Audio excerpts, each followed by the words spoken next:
Public ಟೈಮ್ಸ್ಗೆ ಸ್ವಾಗತ. Muslim ಮುಖಂಡರಿಗೆ ಕೇಸರಿ ಶಾಲು ಹೊದಿಸಿ ಭಾವೈಕ್ಯತೆ ಮೆರೆದ ಹಿಂದೂ ಬಾಂಧವರು.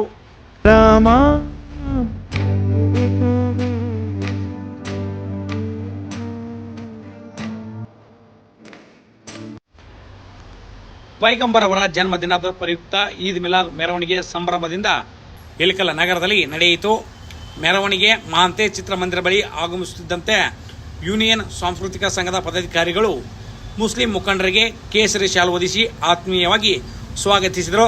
ಇದಕ್ಕೆ ಪ್ರತಿಯಾಗಿ ಮುಸ್ಲಿಂ ಮುಖಂಡರು ಹಿಂದೂ ಬಾಂಧವರಿಗೆ ಹಸಿರು ಶಾಲುಗಳನ್ನು ಹಾಕಿ ಸೌಹಾರ್ದತೆ ಮೆರೆದು ಕೋಮು ಸಾಮರಸ್ಯದ ಸಂದೇಶವನ್ನು ಸಾರಿದರು.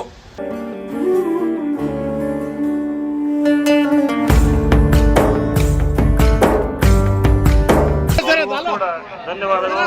ನಮ್ಮ ಮಹಾಂತೇಶ್ ಅಂಗಡಿ ಅವರು ಯುವ ನಾಯಕರು, ಕ್ರಿಯಾಶೀಲ ನಾಯಕರು, ಅಶೋಕ್ ಚಲವಾದಿ ನಮ್ಮ ಕ್ರಿಯಾಶೀಲ ನಾಯಕರು, ನಮ್ಮ ಸತೀಶ್ ಸಫರ್ಧನ್ಯರು,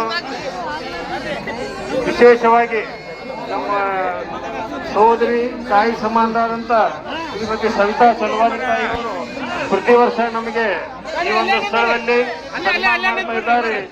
ಅಲ್ಲಾಹನು ಈದ್ ಮಿಲಾದದ ನಿಸ್ಬತವಾಗಿ ಇದೇ ಸಂದರ್ಭದಲ್ಲಿ ಮೆರವಣಿಗೆಯಲ್ಲಿ ಭಾಗವಹಿಸಿದ ಸಾರ್ವಜನಿಕರಿಗೆ ತಂಪು ಪಾನೀಯ ಹಾಗೂ ಕುಡಿಯುವ ನೀರಿನ ವ್ಯವಸ್ಥೆಯನ್ನು ಮಾಡಿದ್ದರು.